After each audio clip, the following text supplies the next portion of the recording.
Welcome to Sinister Black Echoes, where we'll share horror stories that make your skin crawl. Today we have a short true story.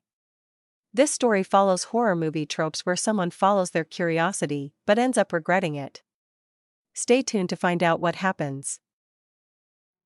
Around 2 years ago, I finally moved into a brand new house in a brand new building estate in Australia.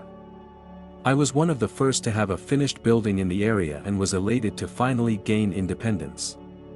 The first few weeks went by as normal, and during that time, I'd often take walks alone with the dog in the afternoons and roam the surrounding estate area. All the roads around us had been partially completed and all the other properties were marked out. But no other houses were built excluding one that was directly opposite mine. The house looked finished, but there was no driveway laid yet, and from what I could gather, no one lived there. To the left of my house, roughly a few hundred meters away, was a field with a huge hill in it. I later found out that the whole area was council property. Not only was no one allowed to build up there, but the whole hill was basically a no-go zone. For whatever reason, the council just didn't want people on it, so the whole area was surrounded by a huge chain-link fence. The only other noticeable feature in the area was a small, abandoned farmhouse with a shed a few kilometers down the road. I knew nothing about it and often went walking there with the dog, as it gave me something mild to explore amongst the vast nothingness I was living around. The entire place was dilapidated and completely inhabitable, but it was still interesting nonetheless. About a month or two after moving in, I awoke one morning to the sound of a violin. It sounded extremely distant and quite haunting. I actually enjoyed it and assumed that the neighbors opposite me have finally moved in. Excited that I finally had some people to talk to, I peeked out the curtain and saw the house opposite mine was still as vacant as it ever was. I got dressed, but by the time I managed to look outside, the violin has stopped. This happened roughly every second day for the next week. The violin would wake me up and then just disappear after about 45 seconds. I'd ignored it to the point where my curiosity simply got the better of me, and the next morning when I heard the violin playing again, I immediately jumped out of bed, threw on my dressing gown and shot out the front door. I scoured the early morning surrounding, and there, up on the hill, was a figure playing a violin. It was barely light, but the person looked very tall from the distance I was at, and as they were playing, was doing what could only be described as a waltz-type walk, spinning slowly around in a circle as they played. I took my eyes off the person and walked over to pick up the morning paper, and in the 10 seconds that took me, I heard the violin stop. When I looked up, I noticed the figure was no longer playing or dancing, but was now standing still and most likely looking in my direction. It was so dark I couldn't make out any more, and we both just stood there for half a minute not moving before the creeps got the better of me and I went back inside. After that morning, things started happening. On my walks I began to notice footprints on the surrounding properties that weren't made by me and that I'd never seen before, which I just assumed were from people walking up from the other housing areas down the road. I never awoke to the violin, but I swore I could hear someone walking on the street next to my bedroom window in the early mornings. However, I never saw anything. Other really general things as well, like random tools such as spades and rakes laying around the area, which I guessed were left there by construction crews, none of which I ever saw. I'd started getting calls at work that would immediately hang up on me, and I also stopped walking up to the abandoned farmhouse, as the experience with the violin player had me a little shaken. One night as I was heading to bed, I turned off the television in the living room and again, could hear the faint sound of a violin playing. However, it sounded more muffled and rehearsed. I froze, and a cold chill flowed through me instantaneously.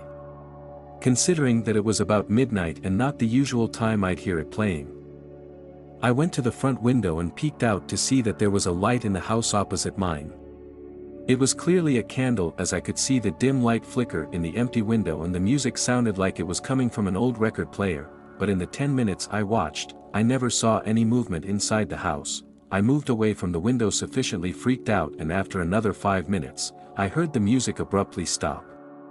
I peeked out again to notice the light was now out. I never saw anyone. I began to become unsettled in the house and would often invite friends over to hang out until late, but of course nothing would ever happen when someone else was with me.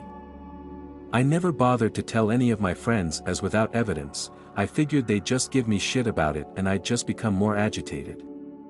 But nothing compared to what happened next. In my living area, the desk sits right next to a small window which looks out to the fence surrounding my property. The steel fence is literally an arm's length from the house and about 6 feet tall, so I always figured that, unlike most of the other windows, I'd never need to cover this one with a sheet or blanket because no one could ever see in. I usually had headphones on when I played, and I always had the lights off, for no other reason than I preferred to play games in the dark. One night when I was gaming, I got up and walked into the dark kitchen and got a beer out of the fridge. It was dead silent excluding the faint sound coming out of my headphones. As I closed the fridge and turned around to face the desk, I saw directly out the window two very, very faint lights. I didn't even catch on and immediately started walking back to the desk fixated on the small glowing balls, and it wasn't until I had my nose almost pressed against the glass that I realized the two lights weren't lights at all. They were eyes, a set of eyes, sitting just above the fence line staring wide open at me. They didn't blink. They didn't move. My entire body locked up. All I could do was simply stare back as my brain was still comprehending that there was an actual person looking at me in the scariest way I could possibly ever imagine. I don't know what happened. Either my head kicked into gear, or my muscles loosened, but my body automatically collapsed, and I fell to the floor, scurrying to hide against the wall away from the window. I could hear my heart beating through the carpet like a drum as I tried to lay as flat as possible, and as my mind was still processing the sheer severity of the situation, a violin started playing. That freaking violin and the haunting tune it always emitted started up, except this time it was directly outside my window and much louder than I'd ever heard it before. The lights were still off, and I wanted to get up to turn off the PC screen so I couldn't be seen, but my whole body just wasn't ready to cooperate.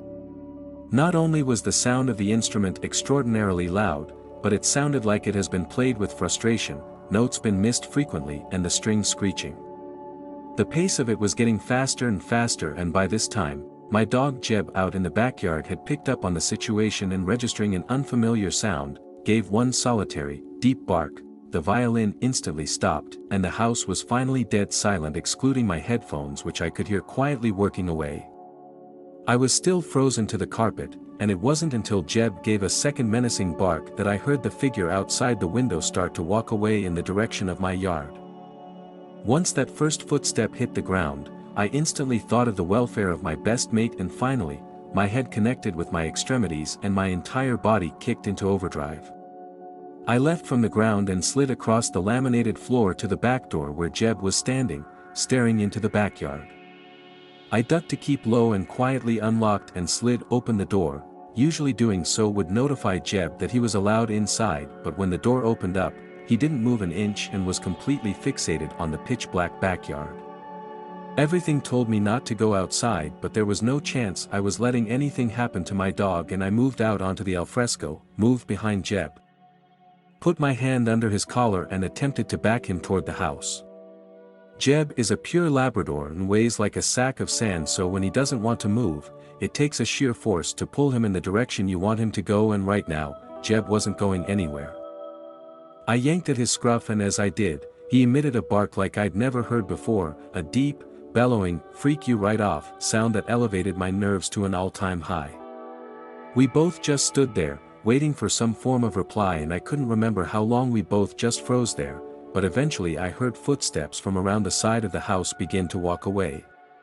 But not a simple walk, almost like whoever was doing it was slowly dancing in a circle, the footsteps keeping to a beat as they drifted away from the house into the distance. Once I couldn't hear anything, Jeb licked his lips, gave me a look, and wandered back inside. I followed, locked the door behind me, and spent the night reverting to my childlike self, hiding under my bed covers with my dog. I didn't sleep a wink. That was the last time I ever saw or heard the violin player. The following morning, when the sun finally came up, I called into work sick and called the police. They scoured the lot next to mine and found footprints in the dirt. However, there were so many there that it was impossible to tell whose were whose. The only description I could give to the officer was his height. He would have had to be over 6 feet to stare over that fence at me, but they explained that he could have been standing on something, or on his toes. They also told me that they've never received a report of anyone playing a violin in the area or anyone been in the fenced-off hill either. I essentially looked like an insane person, but the officers were very nice about the whole thing and offered to patrol the area for the next few nights, which helped put my mind at ease. Nothing else has happened since then. Over the next year or two, people finally started moving in and I tell them all the story about the figure I saw, some of which still use to keep their children in line, which I found funny. One guy nicknamed the council lot Violin Hill, and the name has stuck around our street since then. I even spent a period of time scoring the depths of the internet for that violin tune I kept hearing but could never find it. There were a few classical pieces that seemed reminiscent, but I've since thought that whatever tune was played must have been self-composed, which creeps me out even more. I'm still in the house, I still tell people the story, and I haven't changed my routine one bit, which has really helped me to block out the fear of the experience. I game with the blinds closed now. Edit. I've been thinking more and more about the whole ordeal lately after writing this story and decided to go charge up my old phone that was in the bottom of a box in my back room to see if there were any pictures from the past that I'd taken. Sure enough, I found this, a picture of Violin Hill from when I first moved in.